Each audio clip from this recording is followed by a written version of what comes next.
Hello, everybody, and welcome to the Like a Tortoise channel. Once again, happy Monday to all of you. And I want to say huge thank you to everybody who has been subscribing to the YouTube channel. I want to see if I can put out more content more frequently now that the number of subscribers is really picking up. Let's not forget, I just started the channel a few weeks ago, but I mean, you guys have been amazing, and I want to say big thank you for all your contribution to the channel. And I read all of your comments, and I know that many of you want me to talk about specific companies, which for sure this is something that I will do.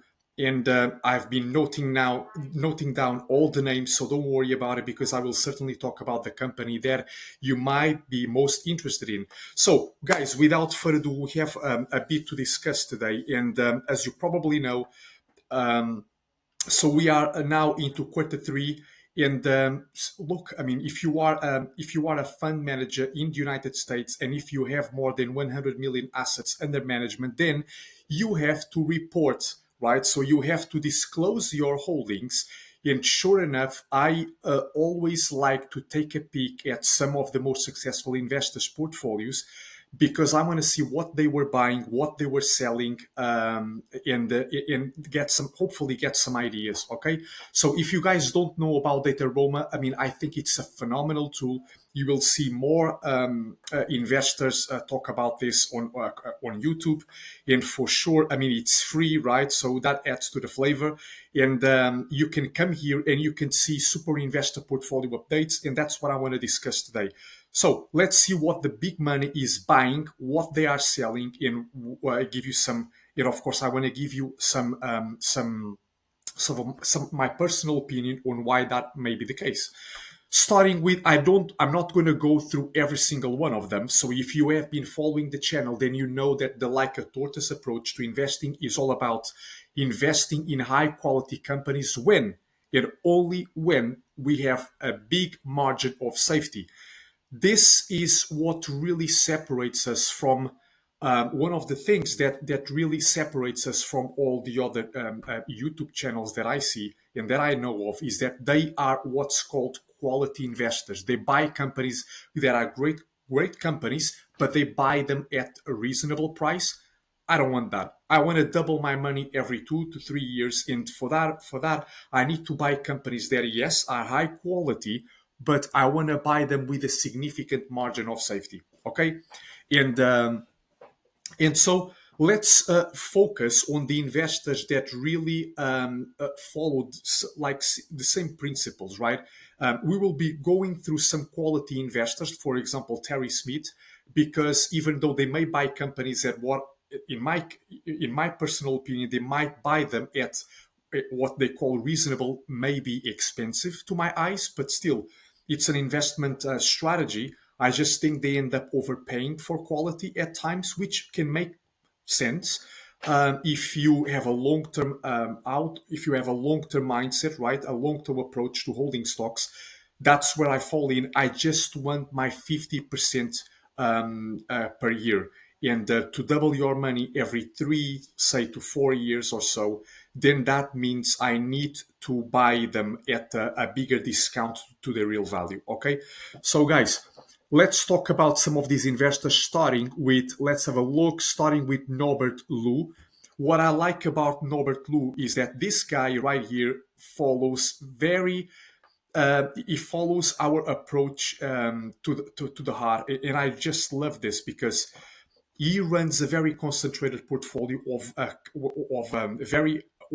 only a few high conviction companies, as you can see, companies that he strongly believes in after doing a lot of due diligence. And this is exactly what I love. I don't like to check when I check certain portfolios. I see, oh my god, I mean, how many names? 50 companies? I mean, seriously, do you really understand all of them? I think it's hard to believe, right? So I prefer to think like a business owner. And as a business owner, I can't see myself owning many businesses. Otherwise, it's just my attention would have to divert away from them. And of course, I just don't want to do that. And so I prefer to hold a basket of companies I understand very well, and then watch them like a hawk whenever it's necessary. And this guy, this guy is seems to follow that same approach. So, interestingly, you can see that in the past quarter, right? Look, if you look at the activity, if we click here, the activity. Come on, why is this a bit slow? Okay, let's see. Wait for the screen to come up, and you can see that in quarter two he was busy buying, loading up on PayPal Holdings, a company that we own. So that makes me feel very, very excited. Remember, it's just a confirmation, so I don't base my investment decisions on the latest portfolio moves, but I seeing great investors with stellar track records buying into the same companies, that means something. Curiously enough, he didn't add up to PayPal this quarter. So in quarter two, he bought more Crocs, yeah, which he had already purchased in quarter two, but he didn't add more to PayPal. There are many reasons why this can be the case. I'm not sure. I haven't been following Crocs. I don't know if the company went down, right? Maybe that was the case, and so he decided to bring his cost basis lower. But well, I mean, it's interesting to see what he's doing, and these are the movements. So let's go back. Yeah, you can see. I mean, look at that. Oh, he also bought Pfizer. Okay, so Pfizer is another global payment service company that has been under facing a lot of selling pressure. I think this company crashed some 50% right after earnings. Oh my God. Think about that. The stock crashed 50% after earnings. So I don't know exactly what happened, but it must have been something that really caused panic among investors for that to happen. And it's interesting that he also owns, because he already has PayPal. So seeing him buying Pfizer is a bit, okay. So he's buying two companies that operate in the same space, right? So even though PayPal is already tapping into different segments, right, into different business segments. Pfizer, I'm not sure about Pfizer, but I also know that they offer payment solutions, which is part of what PayPal does. So, okay, interesting. Let's go back and let's see what else we have. So Bill and Melinda Gates Foundation. I like to look at the portfolio because Bill Gates. Look, they have someone else manage the portfolio for them. But the point here is that Bill Gates is friends with Warren Buffett. Their friendship dates goes back decades, and so he must have put someone that had a similar approach to buying companies. And so I like to go through the portfolio. You can see that they also have a high concentration. They have a big allocation across a few names, like, for example, Microsoft, Waste Management, and Berkshire Hathaway. But they have been reducing all of the positions. They didn't add to new ones. So they didn't add to any of the positions, and they didn't buy any other companies. So they have just trimmed the positions, which is okay, understandable. And let's go back. There is nothing here for us here. So let's go back and see what else we have. Other interesting investors that I like to pay attention to. David Heinhorth. This guy is a famous value investor as well, and so it can be interesting to also have a look at his portfolio. Even though I think we may be slight. Yeah, exactly. So as you can see, he has, for example, he has more than he has well, he has about 40% allocated to what, five, six companies. Yeah, but then he has many companies that only contribute, that only represent like 2% of his portfolio.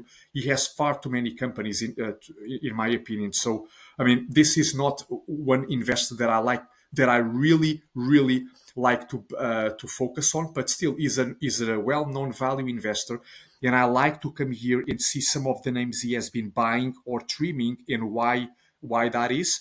Okay, nothing really nothing really jumps out at me. None of, I mean, he has some, of course, Victoria's Secrets. I see some interest, some well-known companies, but what's really interesting, what I'm after, guys, is I want to see a big portfolio position. Okay, so for example, with Norbert Blue, what he did is, because he runs such a concentrated portfolio of only 6 or 7 names, when he sells, number one, he hardly ever touches his portfolio. Okay, that's number one. So he's an active investor in the sense that he picks his own companies, but he's passive because most of the time he does nothing. I love that. But when he does, and because he runs such a concentrated portfolio, you can see that company, that purchase account for about, I don't know, 13, 15% of his portfolio, right? And that was the case with PayPal and Crocs. So this is what I'm paying attention to. Big moves, right? Big allocations. And I don't see any of that here. Okay, so let's go back. Now we have, let's say, Bills and Melinda, David Harbour. We discussed that. Definitely Glenn Greenberg, Bill Ackman. These are all interesting guys for us to analyze. Warren Buffett, Francois Ron. This guy is well known as well, but he has far too many companies, so I'm not even bothering looking at them this time around.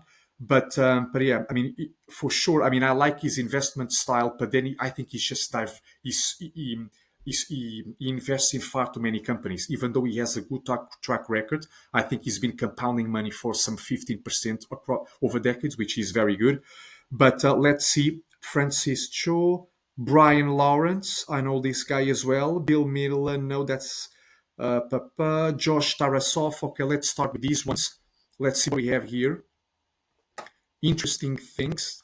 Okay, Glenn Greenberg, you can see, all right, so he just added 65% to Elevance Health, I think. So this is a company in the healthcare space.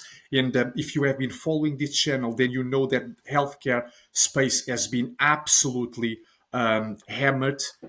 In fact, I think the sector as a whole is trading at the cheapest valuation relative to the S&P 500 in decades. So there's a lot of opportunity there. For example, some of you have talked about Novo Nordisk. That's for sure one of them. And one of my clients is also invested in that company. But yeah, so there's definitely opportunity. And it's very profitable as well. I just don't understand it well enough. And honestly, I feel it a bit boring.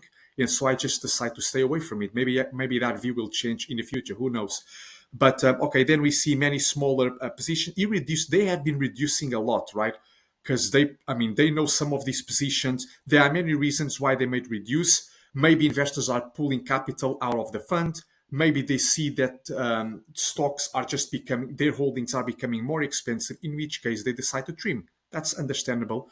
So what else do we have? Let's check another one. Oh, come on.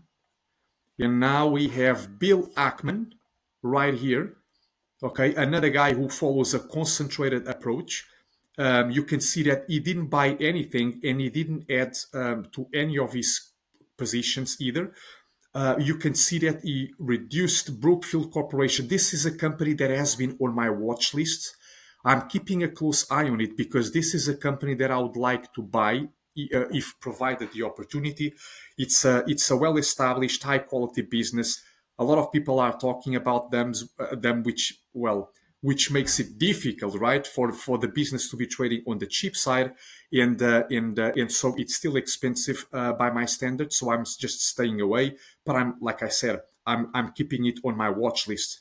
Then okay, so he has Amazon as well. He reduced his Alphabet holding.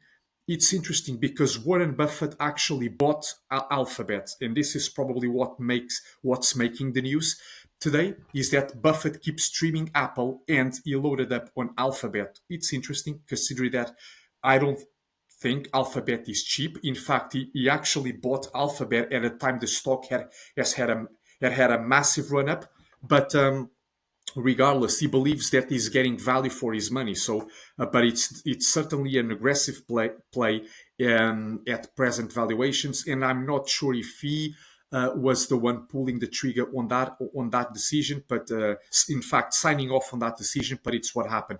Chipotle. This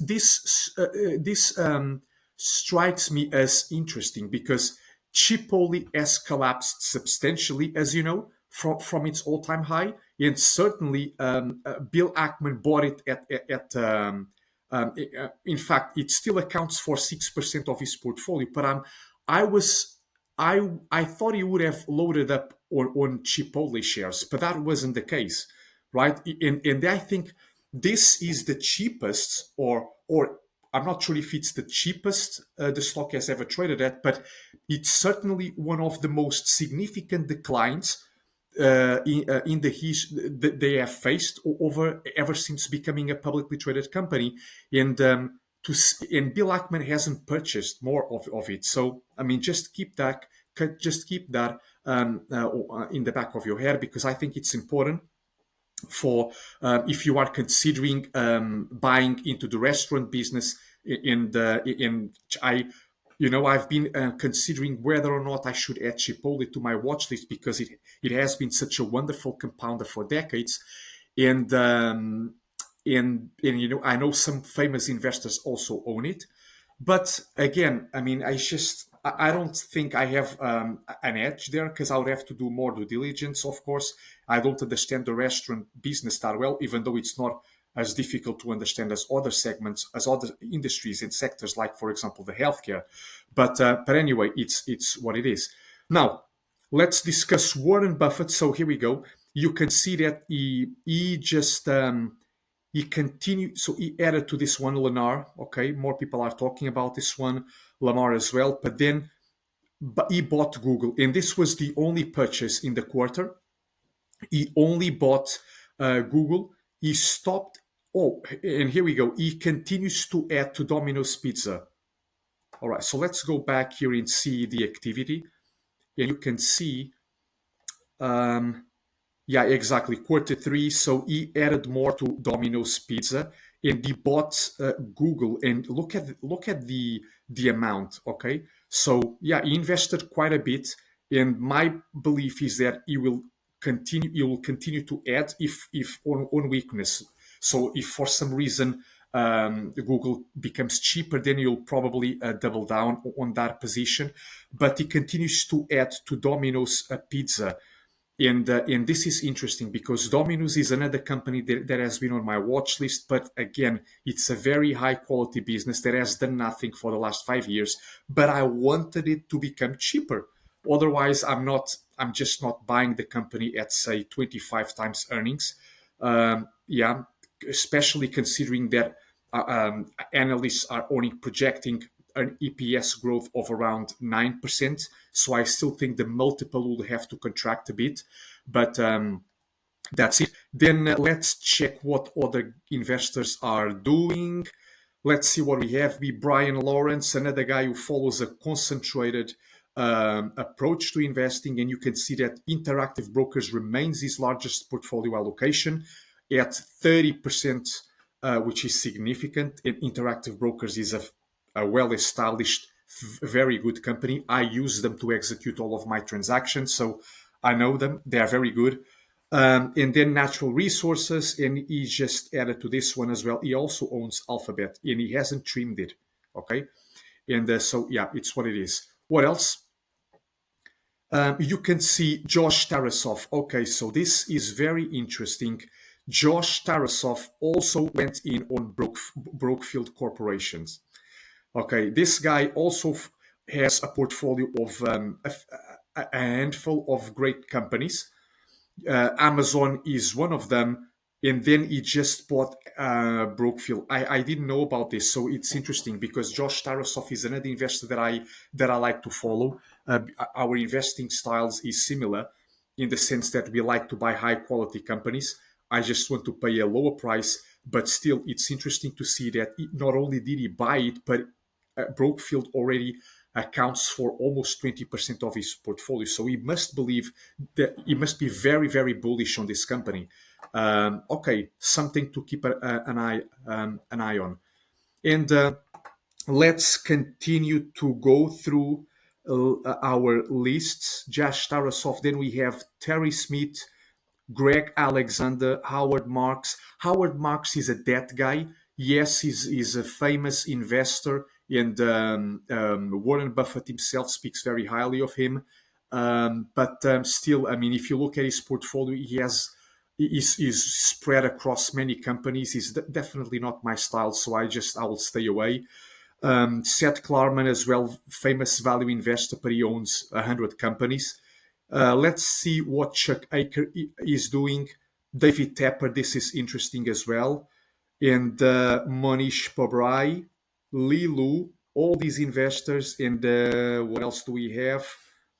And then we have Michael Burry, and this is where I will end. Guy Spear as well is important. Let's check Robert Vinal. So I follow all these guys, and this is you can find just great opportunities just by taking a peek at the portfolios and see what they are buying and selling. Right? You can get. In fact, I got many ideas over the years by just seeing what the big guys are doing with the clients' money. And okay, so let's check these ones. Yeah, let's see what we have. For example, Greg Alexander talk about concentration. Look at that. Two of his companies account for over 70% of his portfolio. Wow, I love this. Look at that. Lithia, Rimini. I don't know any of these companies, but he didn't buy any of them. He's just added to this one right here. So, and I don't know any of them. Let's see what else. Chuck Aker. He's been busy trimming his positions in MasterCard. Look at that. He also owns Brookfield Corporation. That accounts for about 14% of his portfolio.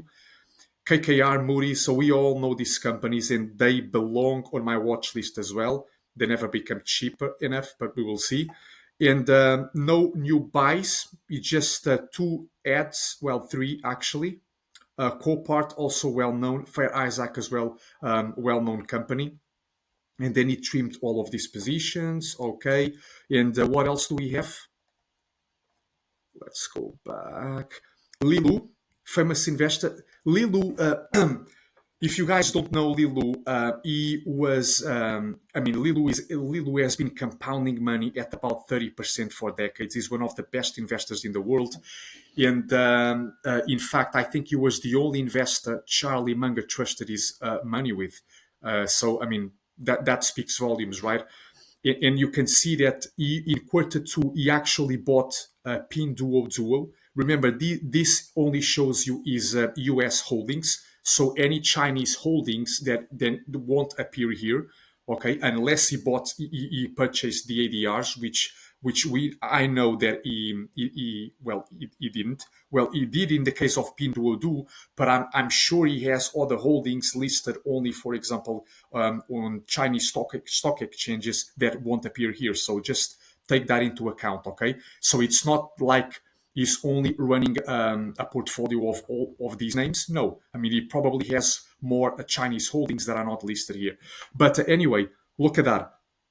That's awesome. So he has Pinduoduo, he has Apple, and Alphabet is still almost 20% of his portfolio. But he bought a lot of this company, and you wouldn't have done it, of course, because he's such a well-regarded investor with a stellar track record. So when he does something like that, you pay attention. And the reason I paid attention is because my largest holding is Alibaba, and Pinduoduo is arguably the main competitor. So yeah, just something to keep attention to. Okay, all right. What else do we have? Let's see what else we have. David Tepper, you can see that Alibaba remains his largest position at about 16%, even though he has been trimming his position for a few quarters now. And he bought AMD, as you can see. He bought Pfizer. Okay, Pfizer. Another guy who's buying Pfizer. Interesting. Okay, so they are taking advantage of the dip. They certainly believe the company has a moat, but I already own PayPal, so this doesn't interest me. And Truist Financial Corp, he bought these ones as well. And okay, nothing that really jumps out. And then Manish Pabrai is in the coal space. He buys a lot of these energy companies, but these are the kind of companies that really I don't think I will ever put my money into them because they operate in cyclical industries, And I, of course, some elements, some cyclicality is natural, but I stay away from industries that are very cyclical, like commodities, precious metals, oil, gas, all these things, because well, they are very cyclical. And what happens is, if you look at their balance sheets and the financial statements, for that matter, you will see that they need to reinvest a lot of capital just to maintain the current operations, and so they have very they operate in a capital intensive industry. That's what I wanted to say, and so I just stay away from companies that. That are in that category. And I prefer businesses that don't need a lot of capital to grow and to maintain current operations. Well, businesses that don't need to reinvest a lot to maintain the business, right? Because we have maintenance capex and growth capex. If the business is investing heavily into growth, that's a good sign, right? I'm assuming that growth will translate into future profits. But when you use a lot of the a lot of the cash flows just to maintain current operations, to me that's a red flag, right? Okay, so let's see what else we have here. And Terry Smith, he's been trimming a lot, and he added a lot as well. Intuit, I see Fortnite, Water Corp, Visa here, and he owns many high quality companies, but he buys them when they are, in my opinion, he may call it reasonable price, but I just think they are a bit on the expensive side, so I just stay away from them. But yeah, I mean, it's what it is. Nothing really that jumps out at me. And you can see that his largest portfolio allocation is to Striker Corp, and that's only 9% of his portfolio. So he diversifies a lot. Why is this not showing up? I don't know. Let's refresh.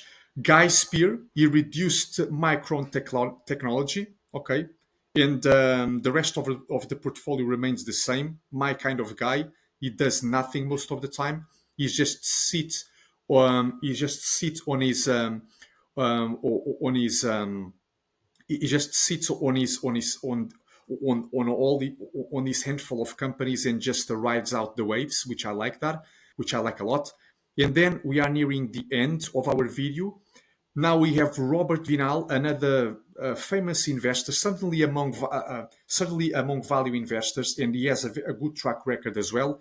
Look at that; he's been reducing his holdings as well, and you can see that he only bought one, and that was Salesforce. Salesforce is a company owned by many investors.